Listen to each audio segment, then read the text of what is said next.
Welcome to Focus Today. I'm your host, Perry Atkinson, and what a delight and an honor to have with us Dr. Jerry Johnson. He is the president and CEO of the National Religious Broadcasters, and coming up in just a couple of weeks or so is going to be their big annual convention there in Nashville, Tennessee, Proclaim 2016. Dr. Johnson, good to see you, my friend. How you doing? Perry, it's great to be with you. When I was up there last time, there was just smoke everywhere. Yeah, well, now it's been exchanged for snow and rain. Good to see you. Well, listen, first of all, before we get into the LPTV struggle, give us an update about Proclaim 2016. Well, Proclaim 16 is the International Christian Media Convention. It's NRB's annual convention. And, you know, if folks were watching the debate last night, you know, I would ask them, how would you like to hear all these candidates interviewed in a Christian context? Eric Metaxas is going to be doing that at our convention, February 23 to 26. It's in Nashville. We've got Rick Warren coming, Michael W. Smith, Al Mohler. The winner of The Voice is coming, Jordan Smith. So it's going to be a great convention. Your folks can find out about it by going to nrbconvention.org, nrbconvention.org, and they're welcome. Okay, thank you so much, and look forward to seeing you there, and owe you a cup of coffee. Hey, listen, let's get into the LPTV problem with the FCC. We had Greg Bogdan on the other day along with Dr. Randy Weiss. We had a great conversation from their perspective what's going on. And I know that, Dr. Johnson, you're very concerned about this, that the FCC is literally threatening to abolish a lot of the LPTV stations and translators. What's your take on this? Well, there are a lot of ways to look at this, Perry, but, you know, I want to go straight to it. My father-in-law watches, local television. He doesn't have cable. He doesn't have a dish. But he's using his TV set there locally, and he's able to access local programming and especially Christian programming. You know, as Christians, I mean, and at NRB, that's really my interest, but actually people who love any kind of local programming. What this auction means is much of that programming, conceivably all of that programming, could go off the air. So that's really what's at stake. And we can unpack that, but that is truly what's at stake. And it includes stations like theDove. That's right. We've heard that about 37 to 43% now people get their free TV over the air, just like your father-in-law does. And yet, when we've asked people, Dr. Johnson, to call their congressperson to do two things. Number one, to save free TV, and number two, delay, if not postpone the auction. Now, some of the responses they're getting back is, well, it doesn't really mean you, doesn't really mean small markets. Stations are given the opportunity to voluntarily let their license go. You know the drill. But the bottom line is no money has been set aside for LPTV, and the LPTV is the most vulnerable of the bunch. You know, Perry, someone put it this way, and I think it's a pretty good analogy. Let's say the federal government wanted to come in and buy all the land. They wanted to take over a bunch of land, and so they go for, Walmart, let's say, Home Depot, let's say Lowe's, and they pay huge prices for this land to Lowe's, to Walmart and Home Depot. And not only that, they move them to free land, let's say. But then in getting this land, more land, they actually go to Joe's Tackle Shop and Pete's Coffee Shop, and they just seize that land. They just seize it. Not only do they seize it, they don't give these people anything for it, and they don't relocate them. And that's kind of what's happening in this auction. They are taking from the small operators. Some of these people have been doing this for 10 years, 20 years, 30 years. Families like yours, you know, at theDove, this is their life, and people in the local community, you know, they've been living life together with you and with theDove, and it's just absolutely incredible. And I think it's a moral issue, actually, you know, that the government would do this sort of a thing without compensation. without accommodation, that they would treat, you know, the local guy, the little guy, the Christian guy, in a way different than they treat the big boys.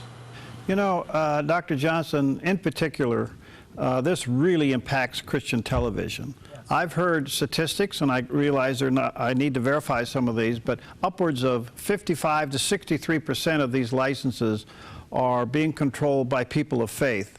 This could be a huge impact upon Christian broadcasting.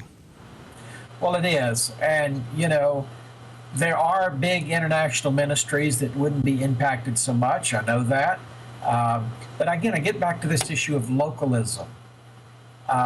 So important for the local pastor to be able to reach a larger audience, the local Christian broadcaster to be able to minister to people out in the rural areas or even in the city.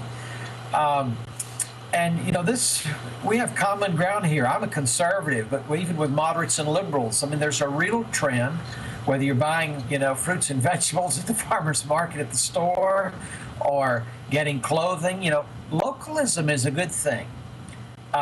Connecting to people in your community is a good thing. Having a way to, you know, get a message out locally, it's a good thing. America is better with a local option in everything, including communication, including ministry. And we're really set to lose this. It's going to happen March 29 if we don't stop it. And so you're right. Listeners that like the Dove need to call their congressman, and they need to press. They need to press for a delay, or they need to press for protections or accommodation or reimbursement, some kind of a plan that would allow you and the hundreds of others like you to know they've got a place to broadcast. You know, Dr. Johnson, the NRB has a rich history all of these years, but its formation was a result of something just like this, wasn't it? Right. Well, that's right. You know, back in the 40s, Christian radio broadcasters were the most popular broadcasters on the air. They were getting higher ratings than Amos and Andy and, you know, other popular comedy shows, entertainment shows, news shows.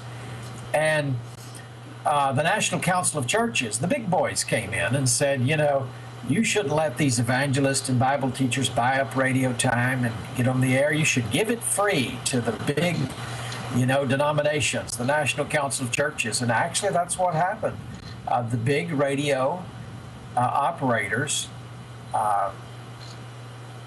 just killed the contracts that they had with the private broadcasters, Christian broadcasters, evangelists, and pastors, and they began to give the time to the big denominations, the National Council of Churches. And so NRB came together, these broadcasters came together and said, we're going to establish this association to speak with one voice to say, you know, Christians should not be treated differently than anyone else in broadcasting. We should be able to get time, buy time, broadcast.